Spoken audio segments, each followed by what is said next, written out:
Sa halagang 5,000, mapapasa inyo na ang unit na ito. I-check nyo na ba ito?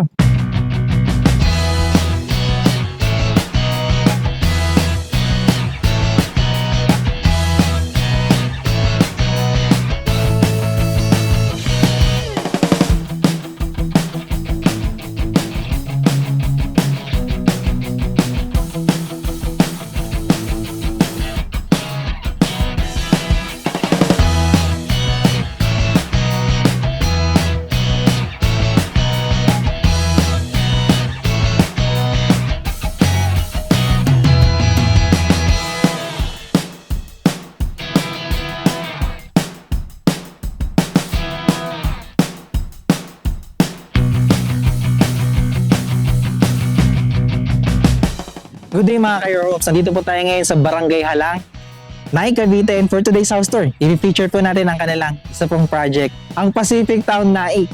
Ito pong project po na ito, makikita nyo po, ito po yung mga itatayo natin na townhouse sa likod ko. Pero bago po natin yan i-feature, first, please make sure to subscribe sa aming YouTube channel. And i-click nyo na rin po yung notification bell. Or whenever na mag-upload po kami ng panibagong mga YouTube house tours, maging updated po kayo dito at kayo po yung mga unang makakakita. Kami rin po yung nasa Facebook, so please click like and follow para maging updated kayo sa aming mga postings. Again, ako po si Carlo Felices together with my team sa likod po ng camera. And welcome po kayo to another Your Host House Tour.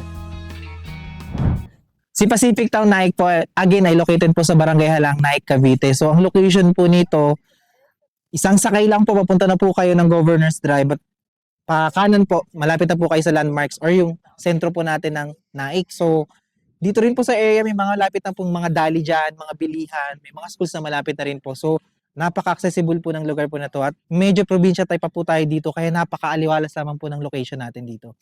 And at the same time, kung mapapansin nyo, ayan na rin po yung community natin. At ang mga itatayo po natin mga unit dito ay mga townhouse po na napaka-affordable. 5,000 lamang ang reservation dito. Meron tayong 3,900 na monthly down payment po dito. Mapapasa inyo na po ito. At the same time po, kasama po yung mga gates natin dyan kapag tinan-over sa atin yung mga unit. Semi-complete na rin po ang bahay. Kaya ano pang hinintay natin? I-check na po natin ito. So dito po, kung mapansin nyo, ito na po yung pagkakakulay mismo ng ating bahay. Minimal lang po yan, may pagka-gray na may yellow. At the same time po, kasama po sa turnover again nila, yung kanilang mga gate. Black na rin po itong gate. Tubulary po yung mga bakal. At meron na po tayong partition dyan para sa ating mga kapitbahay. So ito po ay sa mga inner units. In case po na gusto nyo ng end units, pakita rin po namin sa inyo yung ating mga computation dyan mamaya. So ngayon, pasok po natin loob. So dito po, meron tayong 42 square meter na lot area. Kaya kung mapapansin nyo, meron po talaga tayong space para sa ating parking. So yung mga malalaking nga lang po ng sasakyan, medyo alanganin siya. Kung meron po kayong malalaking sasakyan, pumili po kayo ng medyo malalaking lot area dahil sakto lang po ito. So at the same time po, 42 square meter ang ating floor area po dito. Mamaya tignan po natin yan sa loob. Minimalist po yung pagkakagawa ng bahay pero napaka-affordable. Kaya bagay po ito sa inyo. Lalo po kung kayo ay nagsisimula pa lamang. So dito po, mapapansin nyo, naka-sliding window na rin po ang ating bintana. And, ito po yung nabanggit ko kanina bago pala tayo dito sa bahay. Kasama na po itong mga fences po na ito sa turnover po natin. At medyo may extension na po siya ng kaunti dito po sa papasok po natin ng bahay. Meron na kayong initial na bubong. Anyway, if ever po na gusto nyo magpa-extend, pwede rin po yan. So, dito po, ito po ang ating pintuan. Hardwood na rin po yan. At malaki-laki na po yung ating pintuan. Matibay po, no? Ito na po yung pagkaka-turnover natin. At pagkapasok po natin, bubungad sa atin ang space natin para sa living area. Mapansin nyo, nabanggit ko po kanina tayo ay semi-complete. So, dito po, mapansin nyo na wala lang siyang tiles. Pero po ang ating walls at ceiling, pinturado na po yan. Kung finalize na lang po natin yung pintura, okay na po yan. Meron pa tayong space dito sa ilalim ng hagdan. Pwede nyo pong gawing cabinet ito or dyan nyo po ilagay yung TV. Pwede po yan.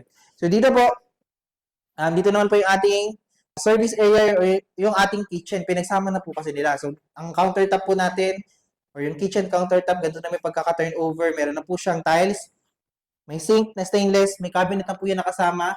And may faucet po. So, kung makapansin nyo po, open po ang space natin dito. Pero kung gusto nyo po itong pabubungan, pwede naman po yan. Tamang-tamang po yung space po na to. Yung iba po naming client ang ginagawa, tinitibag po yan para maging isang space po ito. Pwede nyo rin po yung gawin. So, dito po, may pintuan din tayo dyan. And, dito naman po sa side na to is located yung ating toilet and bath. So, dito sa toilet and bath, complete na rin po ang pagkaka-turnover natin. May tiles, may lavatory, may toilet.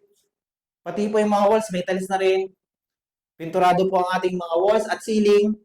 May ventilation pa tayo dito. So, gagamitin na lang, no? Ito po, PVC plastic door na rin po tayo dito. So, dito po, pagkalabas natin ng hagdan, ito naman po yung hagdanan natin papunta po ng second floor. So, dito sa second floor po natin, meron po tayong tatlong step po na concrete and mga bakal po ito na nilagyan na po nila ng vinil.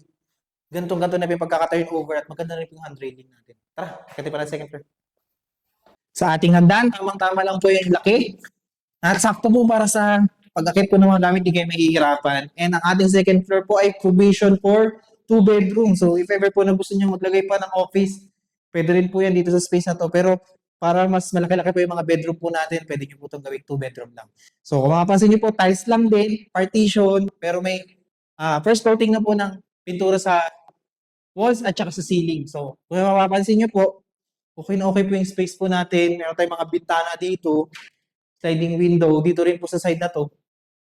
And kung makapansin nyo, so, okay na okay po siya para sa 3,900 na monthly DP, no? So, ngayon, kung meron po kayong mga katanungan regarding po this dito, pag-usapan po natin yung later. Pero nakita niyo po yung kanilang actual turnover, pag-usapan po natin ng presyo. So, magkano nga ba ang presyo ng mga napaka-affordable nating unit dito sa Pacific Town Nai? Bago po natin i-discuss yung ating computation, meron pala po tayong promo po ngayon na 50,000 discount sa first 30 buyers po dito sa Pacific Town Naik. So ang ating computation po dito sa ating mga regular units na meron pong lot area na 42 square meter at floor area na 42 square meter ay nag-i-start po sa 1,912,000. Less po yung discount po natin na 50,000 kung kayo po ay makahabol, no? Ito po ay magiging 1,862,000. Meron po tayong equity po dito na 193,000 at meron po tayong reservation fee po dito na 5,000. So ang ating magiging monthly equity po natin or down payment po natin for 48 months po yan ay 3,916 pesos lamang po.